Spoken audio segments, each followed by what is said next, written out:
नमस्कार विद्यार्थी व पालक मित्रांनो, मी शुभम देशमुख, संचालक चाणक्य करिअर पॉइंट पुणे.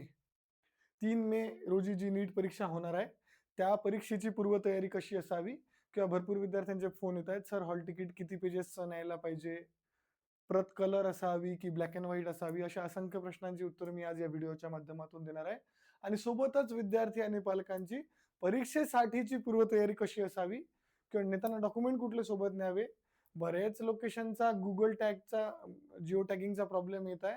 तर विद्यार्थी आणि पालकांनी लोकेशनच्या आधारेच सेंटर शोधणं महत्वाचं आहे काय, अशा गोष्टींची आपण माहिती या व्हिडिओच्या माध्यमातून घेणार आहोत. तर थोडक्यात या व्हिडिओच्या माध्यमातून नीटसाठीची पूर्वतयारी, परीक्षेसाठीची पूर्वतयारी. सर तुम्ही एवढा लेट का व्हिडिओ टाकताय, तर कालपर्यंत एनटीएने भरपूर इन्स्ट्रक्शन्स विद्यार्थी आणि पालकांना दिले. ते सगळे इन्स्ट्रक्शन्स आपण इथे आपल्या मराठी लँग्वेजमध्ये व्यवस्थितरित्या समजून सांगणार आहोत. तर थोडक्यात 3 मे ला परीक्षा होणार आहे. परीक्षा पेन पेपरवर होईल. दुपारी 2 ते 5 परीक्षेचा टाइम आहे आणि गेट क्लोजिंग टाइम हा 1:30 वाजताचा आहे. पण प्रत्येक विद्यार्थ्याच्या हॉल तिकीटवर रिपोर्टिंग टाइम हा 11 वाजताचा आलेला आहे आणि रिपोर्टिंग टाइम जरी 11चा असला तरी तो विद्यार्थी 1:30 वाजताच्या आत 1:30 वाजेपर्यंत परीक्षा केंद्रावर पोहोचू शकतो, गेटच्या आतमध्ये जाऊ शकतो. पण आयडियल हेच आहे की 12:30 ते 1च्या दरम्यान तुम्ही आतमध्ये गेलं पाहिजे. तुमचं बायोमेट्रिक, तुमचं फिस्किंग होऊन जाईल. तर तुम्ही 12:30 ते 1च्या दरम्यान सेंटरवर पोहोचण्याचा प्रयत्न करायचा आहे. थोडक्यात आता माझं जे ॲडमिट कार्ड आहे सर, ते मी किती पेजचं न्यायला पाहिजे सेंटरवर? सगळ्यात मोठा प्रश्न हाच आहे. तर तुम्ही एनटीएने जे तुमचं ॲडमिट कार्ड तुमच्या मेलला दिलंय किंवा तुम्ही जे एनटीएच्या वेबसाईटवरून डाउनलोड केलंय, ते 3 पेजचं ॲडमिट कार्ड आहे. पेज 1, पेज 2 आणि पेज 3. हे तिन्ही पेजेस तुम्ही कंपल्सरी सोबत नेले पाहिजे. सर मी कुठला ब्लॅक अँड व्हाईट नेऊ की कलर प्रिंट नेऊ? तर 100% ब्लॅक अँड व्हाईटही चालतंय आणि कलर पण चालतंय. पण आयडियली तुम्ही हे कलर प्रिंट नेलेलं बरं. हॉल तिकीट तयार करताना तुम्ही 2 हॉल तिकीट तयार करून नेले पाहिजे. म्हणजे वेळेवर काही अडचण आली तर तुम्हाला एकाला एक सोबत सेंटरच्या बाहेर तुमच्या आई-वडिलांकडे ठेवलेलं असलं तर तुम्हाला ते वापरता येईल. कारण की बरेचदा काय होते, हे हॉल तिकीट बाद होऊ शकतं. सर का बाद होऊ शकतं? तर थोडक्यात तुम्हाला इथे जो फोटो विद्यार्थ्याचा जो नीट फॉर्म भरतेवेळी जो फोटो तुम्ही अपलोड केला होता, तो फोटो इथे तुम्हाला पासपोर्ट साइज फोटो इथे स्टिक करायचा आहे. इथे डाव्या अंगठ्याचा ठसा लावायचा आहे आणि इथे विद्यार्थ्याला साईन, ही साईन कुठे करायची? तर ही एक्झाम हॉलला साईन करायची आहे. ही गोष्ट जी आहे ही हॉलला करायची आहे आणि ह्या 2 गोष्टी तुम्ही घरून केल्या तरी चालेल. पण एखाद्या विद्यार्थ्याने ही साईन सुद्धा घरून करून नेली तर त्याचं एखाद्या वेळा ॲडमिट कार्ड बाद ठरू शकतं. कंपल्सरी बाद ठरेलच का तर सांगता येणार नाही, पण ठरू शकतं. तर म्हणून आपण 2 कॉपी सोबत नेणं महत्वाचं आहे. हे तुम्ही घरून करून न्या, हे त्या इन्व्हिजिलेटरच्या समोर करा. त्याच्यानंतर इथे post card size photo 4x6 चा पोस्ट कार्ड साइज फोटो इथे चिटकवायचा आहे आणि सोबतच इथे पण तुम्हाला साईन करावं लागू शकते. इथे आणि इथे हे पण इन्व्हिजिलेटरच्या पुढे. पण हे कधी एक्झाम हॉलमध्ये आणि फोटो चिटकवल्यानंतर. हे घरी साईन करून जायचं आहे का? तर बिलकुल नाही आहे. तर विद्यार्थी आणि पालकांना थोडक्यात पासपोर्ट साइज फोटो जो नीटचा फॉर्म भरतेवेळी मी अपलोड केला होता, तो डाव्या अंगठ्याचा ठसा आणि इन्व्हिजिलेटरच्या पुढे sign, same postcard size photo इथे पेस्ट करायचा आहे आणि 2 साईन तुम्हाला तिथे करावं लागू शकतात. त्यानंतर इन्स्ट्रक्शन्स दिल्या आहेत. ह्या इन्स्ट्रक्शन्स मी थोडक्यात आणि कमी वेळात तुम्हाला 2 ते 3 मिनिटात पुढे समजून सांगतो. इन्स्ट्रक्शन विद्यार्थी आणि पालकांनी व्यवस्थित वाचून घ्यायचे आहे. त्यात काही अडचणी असतील तर तुम्ही चाणक्यच्या कुठल्याही ऑफिसला कधी फोन करून तुमचे प्रश्न सॉल्व्ह करून घेऊ शकता. त्यानंतर मॅन्डेटरी काय आहे या सगळ्या गोष्टींमध्ये? तर डॉक्युमेंट चेकलिस्ट. सर मी कंपल्सरी कुठले डॉक्युमेंट सेंटरला नेले पाहिजे? तर सगळ्यात महत्वाचं 3 पेजचं तुमचं admit card. Admit card compulsory तुम्हाला 3ही पेजेसचं न्यायचं आहे आणि ते भरून न्यायचं आहे. म्हणजे डाव्या अंगठ्याचा ठसा आणि फोटो, पासपोर्ट साइज फोटो आणि बॅक साइडला पोस्ट कार्ड साइज फोटो. ह्या तिन्ही गोष्टी तुम्ही ॲडमिट कार्ड सोबत घेऊन गेलं पाहिजे. त्याच्यानंतर पोस्ट कार्ड साइज फोटो जो की आपण मागे चिटकवणारच आहे. Passport size extra photo. Sir एक फोटो तर चिटकवला, आणखी एक्स्ट्रा फोटो कशाला लागतो? तर तिथे तुम्हाला एक अटेंडन्स शीट दिली जाते.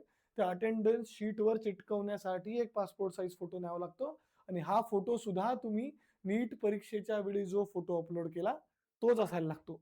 त्यानंतर व्हॅलिड आयडी प्रूफ. तुम्ही कुठलं पण आयडी प्रूफ सोबत न्या.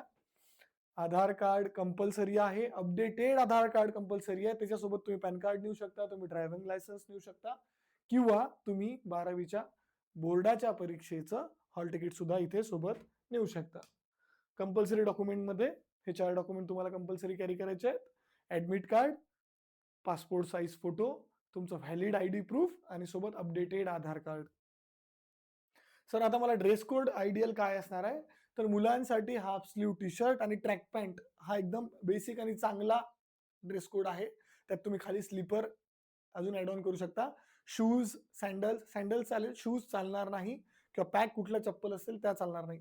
लांब शर्ट वगैरे घालणं टाळायचं आहे. गरमीचे दिवस असतात, कूलरची काही सोय नसते. कधी-कधी गरम उन्हाचे तापत्या पत्र्याच्या रूममध्ये पण विद्यार्थ्यांना बसवलं जाऊ शकते. तर आयडियली हेच आहे विद्यार्थ्यांसाठी आणि मुलींसाठी पण सेम. फार मुलींना हाफ स्लीव्हचा टॉप आणि ट्राउझर मुलींनी पण तेच करावं. आता ड्रेस कोडमध्ये विशिष्ट पद्धतीमध्ये मला सर मी मुस्लिम आहे, मला हिजाब किंवा मला त्या पद्धतीनं कपडे परिधान करायचे आहेत किंवा मी शीख आहे, मला पगडी करायची आहे, तर त्यासाठी एनटीएने त्यांना मुभा दिलेली आहे. त्यासाठी त्यांना 1 ते 1.5 तास आधी सेंटरवर पोहोचायचं. म्हणजे 11चा जो रिपोर्टिंग टाईम आहे, तो 11:30 पर्यंत गेलं तरी चालेल. पण आधी पोहोचला तर तुम्हाला बरं, तर तुम्हाला चेकिंगला यायला त्याला वेळ कमी लागेल. त्याच्यानंतर एनटीए तुम्हाला पॉइंट पेन देईल, पण एक पेन सोबत तुम्ही कॅरी करा. वॉटर बॉटल नेताना तुम्हाला ट्रान्सपरंट वॉटर बॉटल न्यायची आहे. सर माझी मिल्टनची बॉटल आहे, त्याला एनोडाइज्ड आहे, पाणी थंड राहते, चालेल का? बिलकुल चालणार नाही. तुम्हाला एक प्लास्टिकचीच बॉटल नेणं आयडियल आहे. क्लिअर आहे? Okay, okay, okay. त्यानंतर पॅरेंटला काय सल्ला आहे सर? तर Google मॅपच्या भरोसे न राहता 2 तारखेला म्हणजे उद्याच सर्व पालकांनी विद्यार्थ्याच्या जे सेंटर्स आहेत, तुम्हाला माहीत असेल तर जाण्याची गरज नाही. पण नवीन शहरात जर सेंटर आलं असेल, 99% विद्यार्थ्यांना पहिल्या प्रायोरिटीचं सेंटर भेटलेलं आहे. तर जर तुम्हाला माहीत नसेल तर आदल्या दिवशी सेंटरवर जाऊन आलं पाहिजे. तिथली भौगोलिक सगळी माहिती घेतली पाहिजे. हवामानाचा अंदाज घेतला पाहिजे आणि त्यानुसारच सेंटरच्या दिवशी, परीक्षेच्या दिवशी सेंटरवर पोहोचलं पाहिजे. बरेचदा Google मॅपवरून गडबडी होतात आणि आज तसं एनटीएचं एक ट्वीट सुद्धा आलेलं आहे. त्याच्या ट्रॅफिकचा पण याच्यात अंदाज घेणं फार महत्वाचं आहे. तुमचा जो रिपोर्टिंग टाईम आहे 11 वाजताचा, तर 11 वाजता सेंटरवर पोहोचलं पाहिजे.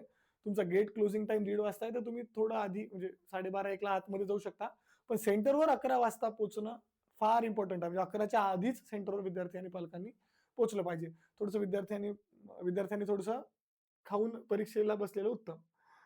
त्याच्यानंतर घरी आपण म्हणतो की तिथे मेटल डिटेक्टरनी थोडंसं चेकिंग होते. तर मेटल डिटेक्टरच्या वरून असं विद्यार्थी बरेचदा कॉन्शियस होतात, घाबरतात आणि त्याचा त्या पुढे पेपरवर त्याचा परिणाम होतो. तर तशी तुम्ही एखादा सराव करून घेतला तरी चालेल आणि आदल्या दिवशी जरा घरचं वातावरण शांत ठेवलं तरी चालेल. आणि कुठल्याच सायन्स ज्या आहे हॉल तिकीटवर त्या घरी करायच्या नाहीयेत. सगळ्या इन्व्हिजिलेटरच्या पुढे करायचे आहेत. आता कालचे हे एनटीएच्या ट्वीट सोबतचे जे फोटो आहे ते मी एक्सप्लेन करणार आहे.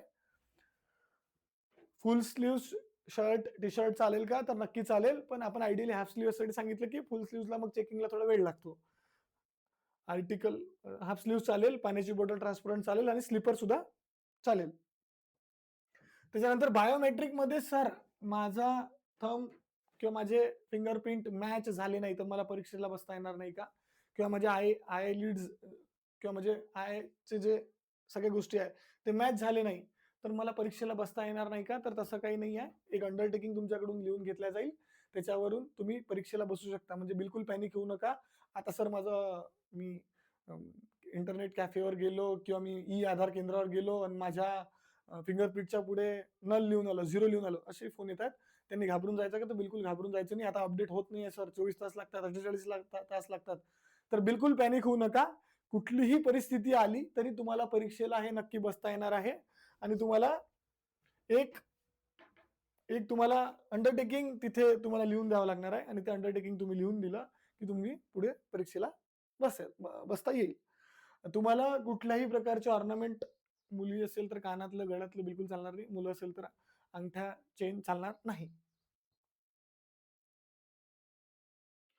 मी आता सांगितल्या प्रमाणेच की पॅनिक व्हायचं नाहीये. तुम्हाला तुमचा अंडरटेकिंगचा फॉर्म भरून तुम्ही घेतला की तुम्हाला परीक्षेला एंट्री ही भेटणार. तर नीट परीक्षेनंतर पूर्ण प्रवेश प्रक्रियेसंदर्भात तुम्हाला काही मदत लागत असेल तर चाणक्य करिअर पॉईंटचे हे 5 ठिकाणी सेंटर आहे. तुम्ही याचा स्क्रीनशॉट घेऊन चाणक्यला कधीही कॉन्टॅक्ट करू शकता. चाणक्यचे आता 5 ठिकाणी आपले फिजिकल सेंटर अवेलेबल आहे. आणि इथून पुढची प्रक्रिया, काउन्सिलिंगची प्रक्रिया तुम्हाला फ्रीमध्ये माहिती मिळण्यासाठी, अपडेट मिळण्यासाठी चाणक्य करिअर पॉईंटच्या यूट्यूब चॅनलला सबस्क्राईब करा. तर बेस्ट ऑफ लक तुम्हा सर्वांना नीट 2026 साठी. Thank you.